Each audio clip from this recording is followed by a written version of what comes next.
I'm a little behind on some projects for my granddaughters. I have three, and they all have things that I need to do for them, but I've started with the oldest, and she wanted 6 shelf boxes to be mounted to the wall in the bedroom out of a variety of different finishes. So we've got 2 that are turquoise paint, 2 that are gold spray paint, and 2 that are stained and finished with a polycrylic finish, which I'll talk a little bit more about in the video later. This was our original prototype that we came up with, and again, pretty simple, straightforward box. I'm not going to really be dealing with the construction of it in the video. I just want to talk a little bit about doing some simple finishes, things that you might do around your house that are not real complicated.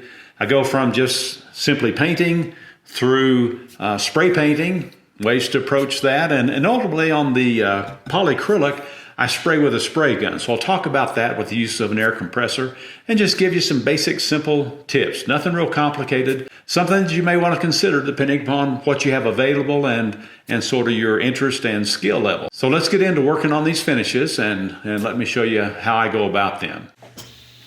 Briefly on the building part, I'm cutting 45-degree angles on the pieces that make up the boxes. And I will glue and pin nail them together to hold the miters in place so that it's a very simple construction process. Now when I get to the point of finishes, I'll talk about how to prep the wood and paintbrush options, spraying paint from a can for the gold boxes, and finally spraying multiple coats of this polycrylic product on the stained boxes. Let's start with the turquoise boxes. When I prep the wood, I obviously always sand to get rid of any surface imperfections.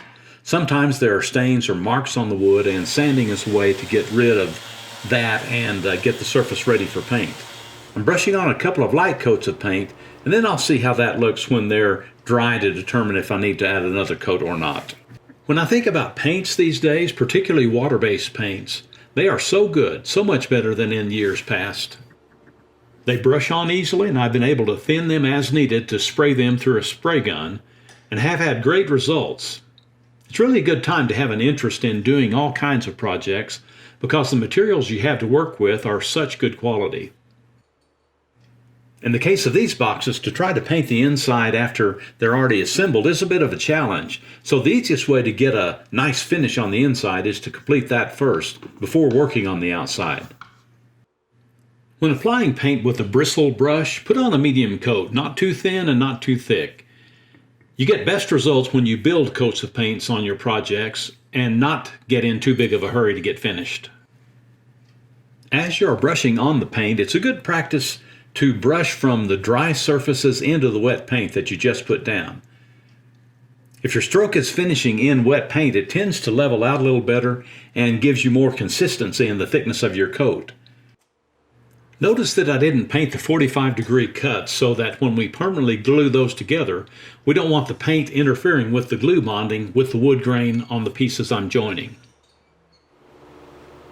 These foam brushes work well, and you can also use foam rollers for another smooth look, or you can just stick with the old regular bristle brushes to apply the paint. You just need to experiment a little to see which techniques you like the best. Now moving on to the gold spray paint, I realize that this particular brand of spray paint does not have primer in it, which in most cases these days your paints also include primer. So to help get better coverage when I'm spraying the gold paint, I'm brushing on a coat of primer before I start spraying. I'm using a sealing flat white paint as a primer, which should do the job just fine. To finish the insides of the boxes, I am taping the 45-degree angles off so that they don't get painted while I'm applying paint to the inside surfaces. In the case of spray painting, that process is a little different. The main thing to remember about spraying paint is that you want to be moving the can all the time you're spraying. The approach to spray painting is to start spraying with the can not directly pointed at the surface of your project, but a little off from one side or the other. Same thing with spraying, we're looking for multiple thinner coats rather than trying to apply one heavy coat. The heavier the coat, the bigger chance of something going wrong that will cause you to have imperfections in your paint job that can really only be corrected by sanding them completely down and repainting again, or even having to start the project completely over. After this dries, lightly sand it. Purpose of that is to knock off any raised fibers that occur, which is very normal because you're adding water to the surface of the wood. So lightly hitting the surface with 220 grit sandpaper and feeling it for rough areas is a good approach to use between coats. Keep the can moving back and forth across the surface being painted in overlapping strokes until reaching the edge of the surface you're spraying. Try to figure out your technique every time you start a new project and take the time to determine what's the best approach to get the result you want. The final pair of boxes are a hardwood that we're going to stain and finish with several coats of polycrylic. The white sandpaper on my sander now is 100 grit paper, which is very aggressive, and I'm trying to open up the wood pores before switching back to 220 grit paper, which will tighten the grain back up again. The purpose of this is to try to get the wood to take the stain consistently. Staining is much like painting, except the stain is oil-based and is going to penetrate into the wood and bring out the wood grain.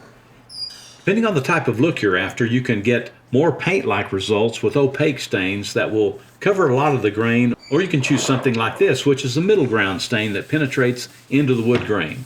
Then we remove the excess with rags or shop towels and wait for the surface to dry. When finishing with polycrylic, the surface can either be brushed or sprayed. You brush it on just like you do paint. Let it dry, lightly sand with 220 grit paper, wipe it down and add another coat.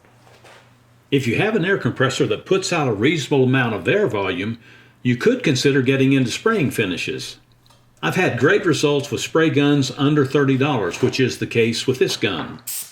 The high volume, low pressure guns, or HVLP guns, work great. I've just had to work on getting the thickness of the polycrylic to the point that it gives me a good spray pattern from the gun. Spraying with the gun is like what you do with a spray paint can technique-wise. The advantage of the gun is that we're able to change the spray fan pattern of the finish as it's coming out of the gun to better coat the surface we're working on. But the process is the same, with starting to spray off of the surface and then as we cross the surface, starting another pass, moving down and overlapping the first pass by about half, then continuing the process until we are through with the surface. The main thing to keep in mind when using a spray gun is to be aware of the thickness of the paint or the finish that you're using in order to make sure that the spray gun itself handles it well. This takes some experimentation with the gun to see what kind of results you get after spraying something. The other thing to remember is to strain the product in your canister before refilling every time you are waiting for a coat to dry. If you don't, the paint or finish can clog the screens on your gun depending upon the amount of time between coats. It's such an easy thing to do and takes a few more minutes, but that's much better than having a gun that's not spraying correctly and getting spatters and other imperfections sprayed on your surface. I'm going to have a little bit of work still to do after the boxes are glued up and nailed together. The 45s don't line up exactly right on some of the corners, so I'll sand and fill those with wood putty and then paint or stain depending on which box I'm working on. Here are a couple of other videos that involve a little more woodworking that you may be interested in. One explores building floating shelves out of alder, and the other is about installing a barn door on a master bath where I had to get a little creative with magnets to fix a problem. Thanks for taking the time to watch. I'd love to have you subscribe and stay in touch with projects we have going on around Dobbs Workshop.